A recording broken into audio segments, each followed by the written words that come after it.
Olá, quero compartilhar com você uma mensagem da Bíblia que está em Gênesis capítulo 17. Gênesis capítulo 17 vai falar sobre a história de Abraão, uma promessa que Abraão recebe de Deus.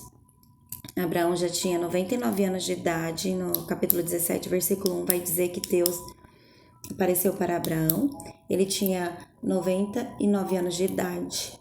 E o Senhor se apresentou para ele no versículo 1 do capítulo 17, dizendo: Eu sou o Deus Todo-Poderoso, anda na minha presença e ser perfeito. Então, o capítulo 17 vai tratar dessa promessa sobre a vida de Abraão. Abraão já era idoso, casado com Sara. Sara já tinha 90 anos e eles não tinham ainda o fruto desse relacionamento, desse amor. E nós sabemos que se não for todas as mulheres, mas a maioria das mulheres, quando se casam, deseja ter um filho. E Sara não tinha essa condição, porque ela já estava avançada em idade, já estava com 90 anos. A Bíblia vai dizer que ela já não tinha mais o costume das mulheres. E nós sabemos também pela ciência que depois dos 45 anos ali se torna difícil a mulher se engravidar, quanto mais com 90. Já não tem mais hormônios, já não tem mais estrutura óssea para aguentar peso, o corpo já não tem mais aquela preparação de quando a pessoa é jovem para suportar uma gravidez, uma gestação, para gerar, né? Então a gente vê que era impossível o caso de Sara ter um filho com 90 anos. E Deus lhe promete um filho, e quando ela recebe essa promessa, né? Esse sonho de Deus para a vida dela, quando ela escuta que Deus vai fazer dela mãe de nações, Sara ainda dá uma risada porque ela entende a sua condição física, sua condição mental. O vigor dela já não era como antes, quando era nova, quando era jovem, né? E no versículo 12 do capítulo 18 diz assim: assim riu-se Sara consigo, dizendo: terei ainda prazer depois de haver envelhecido, sendo também o meu senhor já velho, que é o esposo dela, né? Já estava com 99 anos, o Abraão. Então Sara fala, em outras palavras, eu conheço meu corpo, eu sei que para mim é impossível, né? Então ela dá aquela risada de qualquer uma pessoa faria o mesmo no lugar dela, fala, já estou tão velha, né? Será que isso pode acontecer na minha vida? Mas a gente vê que quando Deus ele promete algo para nós, ele cumpre. A gente vê que Deus ele não está limitado a tempo, a espaço, né? Deus ele é perfeito em tudo que faz. Em 2 Pedro, capítulo 3, versículo 8, vai dizer que um dia para Deus é como 1000 anos e 1000 anos como um dia. Então Deus não está preso no tempo ou no espaço. Muitas vezes você passou muita dificuldade lá atrás, no seu passado, e você às vezes chora, questiona, Deus, o Senhor não está me vendo, o Senhor lembra que eu fui abandonado, abandonada, né? E Deus, como ele não está sujeito ao tempo, ele vai falar, claro que eu lembro de todas as suas dificuldades, porque eu consigo estar aqui, consigo estar lá no passado ao mesmo tempo, né? Então Deus é onisciente, ele tem ciência de tudo.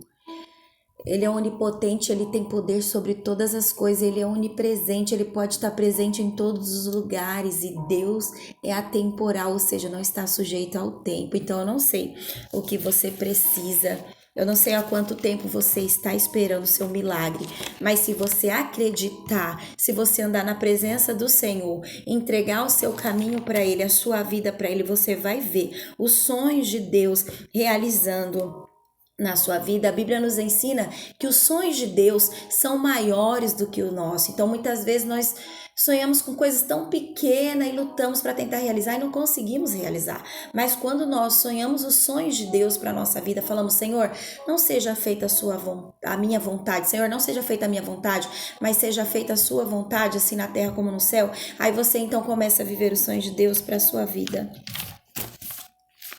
E como é bom nós podermos viver os sonhos de Deus em nossas vidas, né? Abraão e Sara, eles sabiam a condição que eles estavam, né? Eles sabiam que que eles já estavam velhos, o vigor não era o mesmo, mas Abraão com certeza ele tinha fé no seu coração, porque ele sempre foi obediente, ele obedeceu a Deus, né? Números 23, 19, vai dizer que Deus não é homem para mentir, nem filho do homem para se arrepender. E Abraão conhecia muito bem esse Deus, Deus de promessa, Deus de aliança. Capítulo 17, quase no finalzinho, Deus se apresenta para Abraão e fala: eu sou o Deus Todo-Poderoso. Capítulo 17, versículo 1, quase no finalzinho desse versículo vai dizer: eu sou o Deus Todo-Poderoso, anda na minha presença e ser perfeito, né? Então, Abraão, ele fazia isso, ele andava na presença de Deus, buscava a perfeição, claro que não era 100% perfeito, mas ele buscava a perfeição, e por causa da obediência dele, de andar na presença de Deus, ele alcançou um milagre, né? No capítulo 21, versículo de número 1 em diante, vai dizer que Sara e Abraão pôde contemplar o milagre de Deus na vida deles. A promessa chegou, eles receberam um filho deles, né? Do amor deles. E o que Abraão fez para receber essa promessa, né? Ele andou na presença.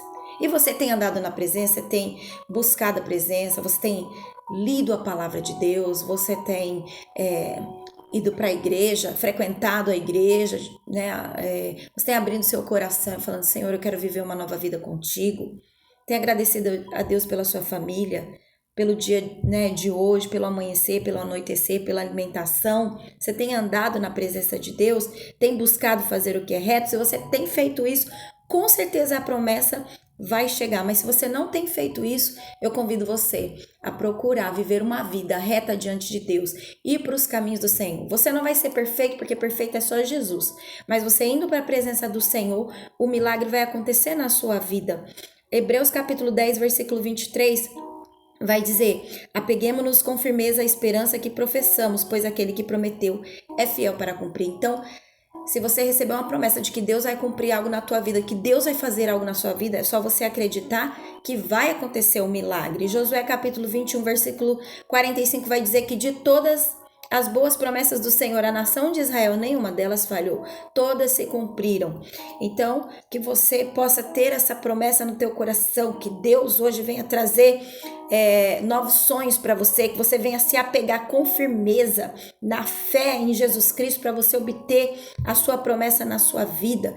E veja que nós acabamos de ler, eu acabei de falar, né, que de tudo aquilo que Deus prometeu à nação de Israel, Deus fez a parte dele, Deus cumpriu, né?